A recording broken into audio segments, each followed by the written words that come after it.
Hi everyone, I am Dr. Andi. It is time for today's Facebook Live.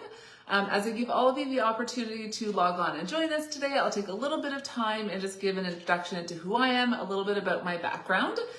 So I am a naturopathic physician. I've been practicing in Toronto, Canada for about 12 years now. Our focus in practice is regenerative and longevity medicine. We work a lot with ketones, with fasting, peptides. That's a really big part of our practice. Our patient base, we have a few different streams of patients. So chronic ill patients, so chronic pain, fibromyalgia, Lyme, patients who just want to feel better, live better, and be as healthy as possible as they age. A lot of hormone replacement therapy, hormonal balance. And then of course, we also have a big stream in our practice of cognitive function, so reversing and managing cognitive decline. Really the foundation of our practice is the keto low carb standpoint. All of the providers really work from that standpoint. It's incorporated to most of our protocols, obviously when indicated, and we sort of tweak it as needed based on our patients. Of course, all of our staff are now keto as well, and taking ketones. So it's something that really permeates within our clinic, and that's something that we've been doing with our patients for many years. I personally have been keto for over 10 years. I've been using ketogenic diet in practice for many years, and then obviously with exogenous ketones, that's been a really great addition to my practice as well. I thought I would start today addressing some of the keto myths that I've been getting from my patients. I've been getting, interestingly, a lot of patients coming in and asking me questions about exogenous ketones, fasting ketones, and a lot of the myths that despite the popularity or despite how well known ketones are becoming, there's still quite a lot of myths that are being permeated within the space. So the first question I get a lot is that fasting and the ketogenic diet are bad for women. There's this misconception that women can't fast, that it's going to cause adrenal fatigue, and that really isn't the case. There's so many women in my practice who are intermittent fasting or doing more extended fasting. Work with a healthcare provider, there are certain instances where it might not be indicated, but yes, women can absolutely engage in fasting. There's also that concern about exogenous ketones or a ketogenic diet throwing off hormones. So women being very concerned about hormonal balance. And again, if you're taking exogenous ketones, we do not see this at all as a negative side effect of exogenous ketones. And if you follow a ketogenic diet, make sure you're getting in those healthy fats. We really don't see that hormone disruption in women. And as a diet, still, again, questions about longevity and how long we can follow a ketogenic diet or take ketones for. It is something that you can take long-term. It's something that you can follow long-term. So there's no reason that you have to stop or come off. It is not detrimental to your health long-term. Okay, let me start answering your questions. I see lots of questions coming in. Can I take collagen while drinking ketones? Yes, absolutely. And some of our products contain collagen as well. It's something that I often add in for my patients quite regularly, actually. So yes, please feel free if you have additional collagen that you would like to add in, please feel free to do that. Are you Italian? I'm half Italian, Anna Maria. So my family is from Rome. The 10th region of Rome is called the Campitelli region. So we're close to that region, but I'm actually mixed. I'm half Italian, half Jamaican. Are the non-charged nats okay for kids to drink? So you have to work with their healthcare provider, make sure that they've said it's safe for your kids to take ketones. I feed my daughter ketones as well, the non-charged version, she's 2, but you have to make sure your health provider has said that is safe for your family, because the ketones are approved for adults 18 plus. So just make sure that they've approved it and said that that's okay for you. Why would someone feel hungry after drinking keto nat? So usually what we experience, I have heard a few people say that before, that they experience changes in hunger.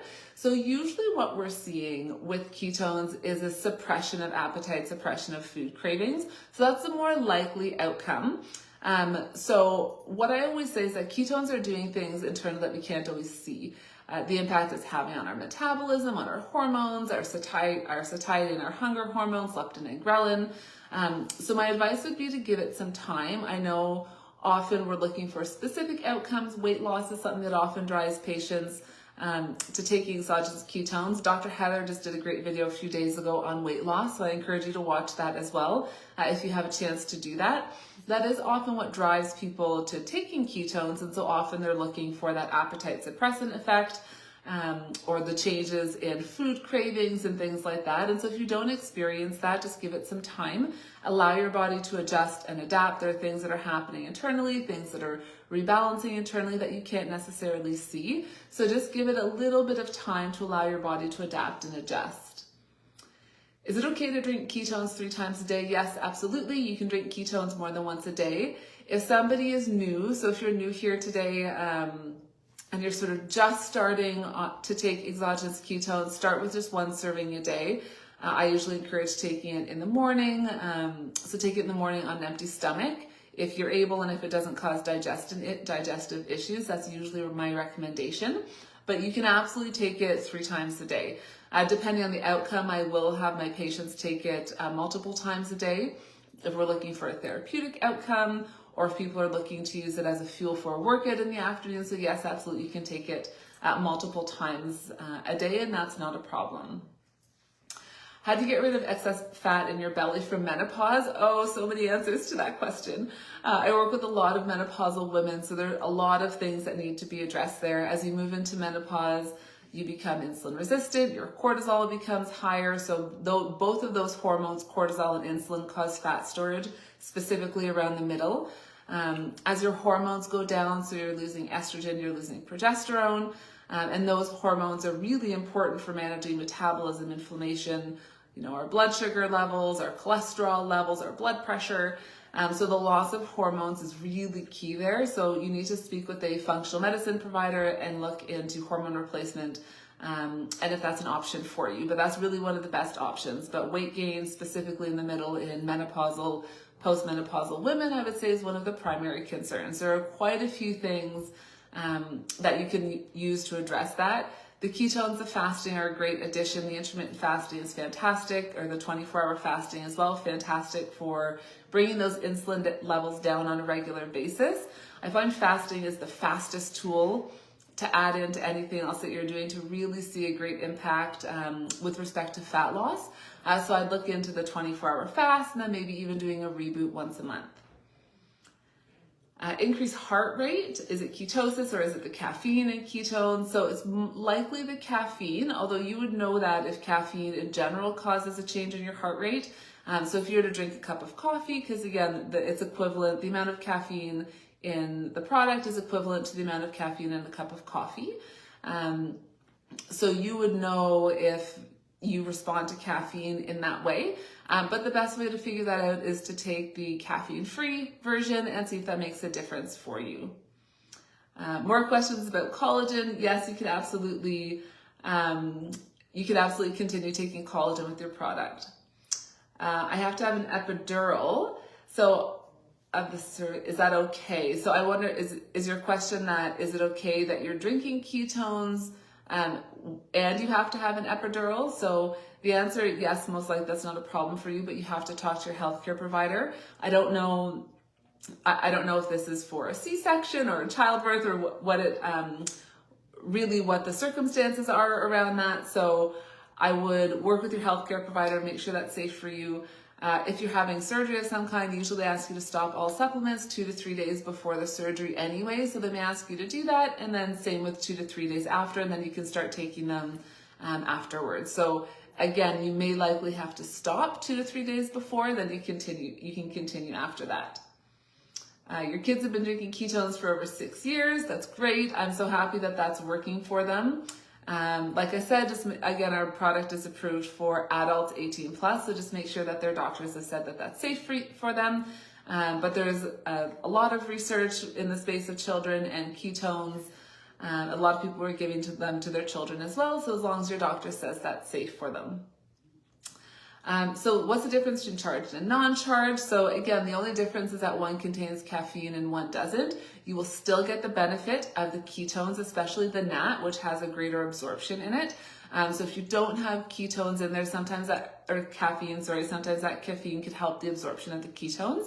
But in the NAT with the optimized absorption, You probably won't see much of a difference there. I love taking the caffeinated version, but you will still get great benefit from the non-charged version as well, because you'll still get the benefit of ketones in your system. They will still be absorbed, and your body will still be able to make use of them. So I have thyroid cancer and starting menopause. Would it be okay to do the NAT? You have to talk to your healthcare provider. I would probably wait until your treatment for thyroid cancer is done if you're not done treatment yet. Your oncologist is probably going to want to make sure that nothing is interfering or interacting with your treatment. I don't know if you've had to have your thyroid removed or if that's sort of the end result for you. But for a lot of our patients with thyroid removal, no issue at all taking ketones. There's no detrimental impact of taking ketones after you've had that done. There's a lot of research looking at the role of ketones in cancer. And even the role of exogenous ketones while undergoing chemotherapy. So a lot of research in that space that you can look into, but your doctor is going to have to approve that for you.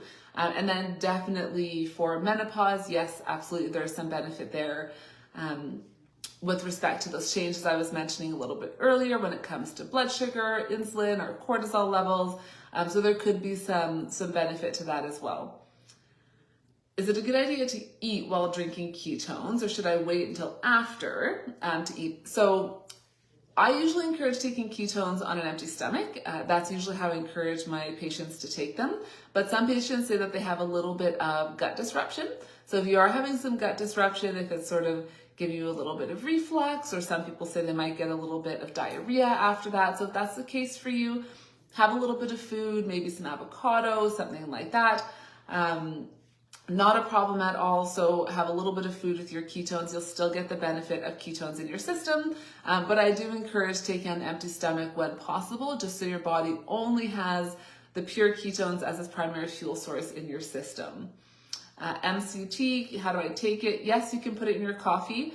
There's no problem putting MCT in your coffee. Some people don't like to sort of quote unquote ruin their coffee by putting the MCT oil in it.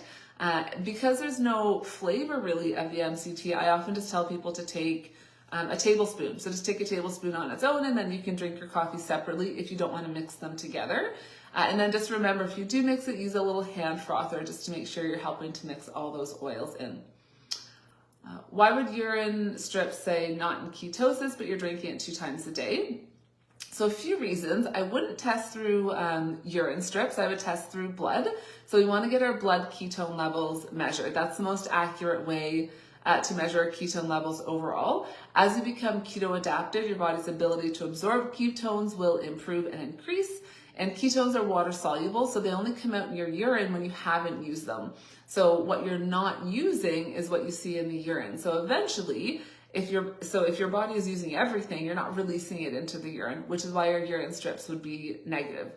So if you want to measure, I would measure blood ketone levels, just a simple finger prick, same way you measure blood glucose. So that's what I would recommend to measure those, just to see what your actual ketone levels, just to see what those actual ketone levels are. Nat has been amazing for intermittent fasting. I love to hear that. Yes, I have no issue with having the ketones in your fasting window. The purpose of fasting, one of the benefits we've discovered, we have really significant amount of research on fasting, and they suspect that a lot of the benefits are due to the production of ketones in the fasting window. So I have no problem with my patients taking ketones in that window, because all we're doing is just enhancing or optimizing what we're wanting to happen in that window. We're turning on autophagy, mitophagy. We know ketones help our body to do that either way. So you're just optimizing those things by introducing it. So I have no problem with patients taking that in the fasting window.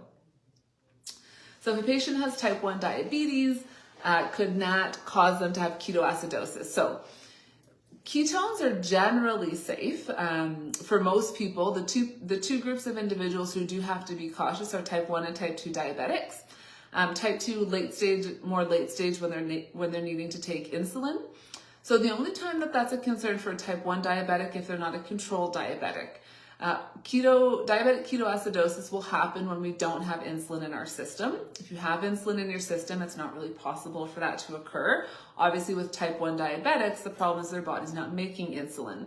So they must be controlled diabetics, taking their medication regularly, and they need to monitor their blood glucose, or they need to monitor their blood ketone levels as diligently as they're monitoring their blood glucose levels. There's some interesting research showing that that type 1 diabetics actually respond more favorably to exogenous ketones in the ketogenic diet. So there is some benefit there, but they have to work with a provider who is familiar with the ketogenic diet, who can help guide you, because in that group of individuals, it can be a little bit more challenging because they do need to be very cautious and ensure, again, that they're administering their insulin regularly, because we need that in the system. If that's not happening, ketoacidosis is a risk. And so if you're not a controlled diabetic, type 1 or type 2, then I don't recommend starting exogenous ketones just yet.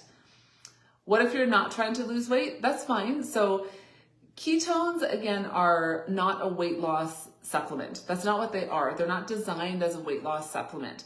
You lose weight as a secondary benefit to what they're doing in your system, but they're not going to cause fat loss if you don't have any additional fat to lose. So it will still have an impact on our food cravings, on our hunger and our satiety hormones, but it's not a fat burner. So you're not just going to burn all this excess fat that you don't need.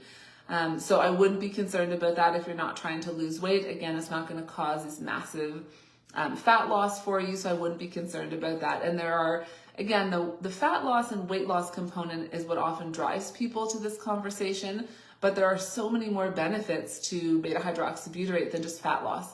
And that's why we would want to continue, even for those people who have reached their fat loss goals, that's why you would want to continue taking keep taking your exogenous ketones or following a keto diet so that you still have those in your system.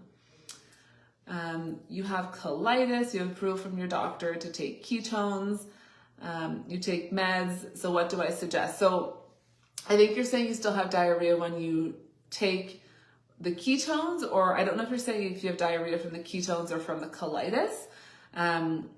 Either way, if you're having diarrhea from the colitis, I would just try and get that under control as well. There's more that you need to sort of add in to try and manage some of that. But if it's the ketones that are causing the diarrhea, then I suggest taking them with food. So just take it, so don't take it on an empty stomach, take it with food, some fattier food, something that kind of coats the gut a little bit. So some avocados and oils and things like that. So just take it with some fattier foods, and that should be helpful and sort of all you need if it's the ketones that are contributing to the diarrhea for you. If you're intermittent fasting, will a nap break the fast? So no, I talked about that a little bit earlier, so just rewind a little bit. But I do allow ketones in that fasting window just to optimize what we're trying to do with the fasting in general. Mitoplex and pregnancy. I'm 7 months pregnant, was told not to drink them. So I can't ever give you advice that goes against what your specialist or your OB or your family doctor may have told you. They're just electrolytes. So I have a lot of my pregnant patients taking electrolytes. I'm not sure why your provider would have said not to drink them, but I don't know your medical history. And so if your doctor has said that that's not safe for you, I can't tell you to take them. So I'm not sure what that reasoning is, but if your doctor said no, then that means for you, it's not the right thing for now. So you're 7 months, you've got 2 months to go. Congratulations, by the way. And so just wait until your little one is here, and then you can add your Mitoplex in afterwards. I would ask your doctor what the reasoning is there. Is it electrolytes in general? Is it a specific ingredient in that specific electrolyte formulation? But I would ask your doctor just to be a little bit more specific, because electrolytes in pregnant women are quite important. So I would just ask for them to be a bit more specific as to why they wouldn't want you to get that into your system. So ask that question, and if they still say no, again, I can't give you advice contrary to your own healthcare provider, so you've got 2 months to go, and then I would add them in after that. Friday will be a month for me. At the 2-week mark, you were down 20 pounds. That's fantastic that you lost 20 pounds in 2 weeks. For those of you who have not had that experience, though, don't be discouraged either, because everybody will lose weight at a different rate. But that's amazing that you've had that experience. So congratulations for that. And that's actually a question we get a lot, where people will say, well, my friend lost 20 pounds in a month and I'm not losing that much weight. You just have to remember that there are other underlying factors that can impede fat loss. So you need to make sure you're looking into those, looking at other things like hormones, nutrient deficiencies, gut disruption, inflammation, toxins, all those other things that could be impeding your ability to lose weight. So I would just take a look at some of those other underlying factors, but that's absolutely fantastic that you've had that result. Can the caffeinated ketones keep you awake if you drink it later in the day? Yes, for sure. But you would know if you're the type of person who can't drink. Usually people know that if they can't drink caffeine in the afternoon. So those people who say I can't have a cup of coffee after noon or after 2 o'clock because it keeps me awake. So you would know if you're that person. If you find that it's disrupting your sleep, then just switch to the non-charged version and start taking the caffeine-free. Our ability to get caffeine out of our system is actually genetically controlled.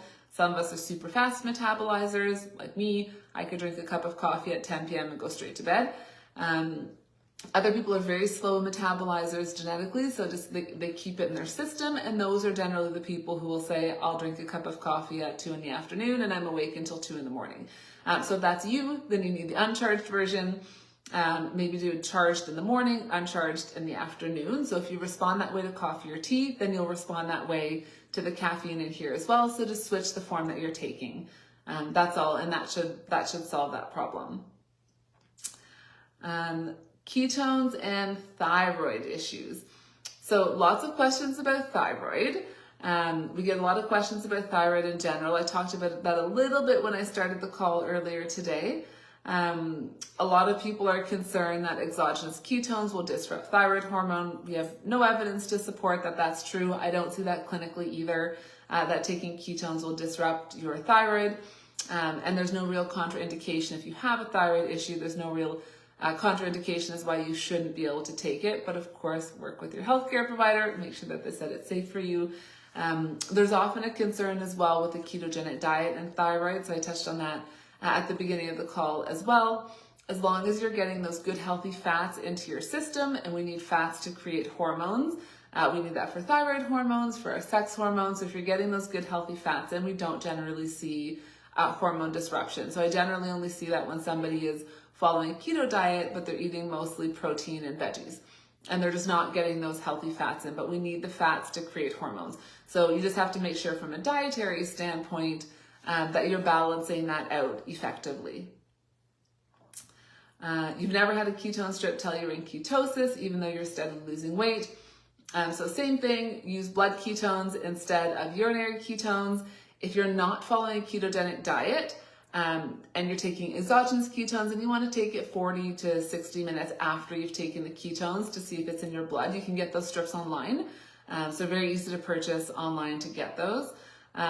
If you're only following a ketogenic diet and you're not seeing any ketones in your system, then you might have to make some tweaks. And so that's where I would suggest people start tracking their food for a little bit, just to get a better idea of what they're consuming, what their macro breakdown is. I don't usually tell new people to check their ketones in the beginning. If you're just transitioning to a ketogenic diet, you're not taking exogenous ketones, you're not going to register ketones on a test strip for at least, I usually say at least 6 weeks. They're expensive strips, so I don't even ask patients to test until 6 weeks down the line. So make sure you're doing the blood test strips, and then make sure you're testing at the right time. And then the other time to test if you're on a ketogenic diet is first thing in the morning when you wake up is the best time to do that. You order yours at Keto Mojo. Yes, that's where you can order them. That's no problem. What is Mitoplex? So Mitoplex is an electrolyte blend. It's very important. We know that ketogenic diet, exogenous ketones can act as a bit of a diuretic, so we often lose a lot of minerals. And so the Mitoplex is really great for replenishing those minerals. I often encourage people just to mix the Mitoplex right in with their ketones and drink it together. And I think that that's a really important piece. So when I'm transitioning somebody to keto diet or exogenous ketones, just to prevent keto flu, keto rash that you hear people talk about, I'm having them take electrolytes, a multi, magnesium, and B vitamins or B complex. And that's my sort of standard foundation for people to take when they're just transitioning, just to make sure that you have all the nutrients you need. Some people complain about diarrhea or constipation, if you ever get muscle cramping, etc. That's where you really need to get those minerals in. So I encourage just getting your Mitoplex in, mixing it in with your ketones, and that makes a really significant difference. When you're working out at the gym, is it safe to fast on those days? So you need to test your fasted workouts. If you've never done a fasted workout before, yes, you can absolutely work out on the days that you're fasting. But know that in the first few times that you do that, you're probably not going to have a great workout because your body's not used to working out fasted. So there's a bit of a transition period there while your body adapts to that. So I often tell if someone's an athlete or they're competing or they have a race coming up or something like that, don't make any changes to your diet or your routine or anything like that until that's done. But start playing around with your fasted workouts and see how you feel. You might have to tone them down a little bit initially on those fasting days, just so your body adapts so you can compensate and adjust. So just tone your workouts down if needed, and then slowly build up on your fasting days. But yes, you can work out on fasting days. For some people, they just don't enjoy doing that. They keep their fasting days as a bit more of a gentle workout. So they'll do yoga or more walking or something like that. They're not necessarily doing something as intense like weightlifting or CrossFit or something like that. But again, you just have to give your body that time to adjust and adapt, knowing that you'll see a bit of a decline before you see improvement when you do that fasted. That's all. So then lots of questions about gut health. Are ketones easy on the gut? Okay, so I'll answer both those. So how much caffeine is in the charged? Same amount as you get in a normal cup of coffee. So however you'd respond to a normal cup of coffee is the same way you'd respond to the ketones in the product. And then gut health. We know that beta-hydroxybutyrate has been shown to actually impact our gut flora. So it encourages the production of specific gut bacteria. We also know that beta-hydroxybutyrate can impact some of those inflammatory cascades as well. So there is research looking at the role of BHB when it comes to inflammatory bowel conditions because of that benefit or because of those changes that it has on the gut overall. For those people who are experiencing diarrhea a little bit, it just means that you need to just reduce your serving a little bit, have some food, wait for your body to adjust and adapt, and then you can slowly move your serving up. What about keto carnivore lifestyle? So I'm not sure if you mean if you're a carnivore and you're wanting, if you're able to clarify that question, that would be great. But I don't know if you're meaning taking exogenous ketones and carnivore. Those lifestyles go very well together. They're very similar. The difference really with carnivore is it takes out a lot of the other foods. It's really very meat focused. I find my male patients do better on carnivore than women. I find that women don't stick to carnivore as much. But men really seem to like it. So I do find that there is actually a little bit of a difference between the two. But yes, those lifestyles go very well together. Carnivore, fasting, ketones are all sort of within that same, field or area. So if you are keto carnivore, that's great. You can still introduce your ketones into that lifestyle, fasting into that lifestyle, no problem at all. But again, everybody's response to carnivore is a little bit different. Some people need to cycle in and out of carnivore, same way as some people do that with keto. There's really no one size sort of fits all, so just work with somebody to make sure you get that right balance for you. What's a good way to break a plateau? I'm fasting, drinking ketones, eating low carb. So the intermittent fasting is great. Extending that fast is always helpful. If you've hit a plateau, I don't usually make my patients track their food. Nobody really wants to do that long term. But if you've hit a plateau, that is one area where I'm asking my patients to track their food a little bit, even just for a week, just to get a better sense of your actual macronutrient breakdown. It may be, if you're keto, it might be that you have to drop the carbs a little bit. You don't have to be eating 70 grams of carbs. You could be eating 50 or 60 grams, or sorry, not carbs, fats. Sorry, my mistake. You might have to drop the fats a little bit. So you don't need to be drinking or eating like 70% fat. You can decrease to 50 or 60% fat. So you might have to make a bit of an adjustment to your macros.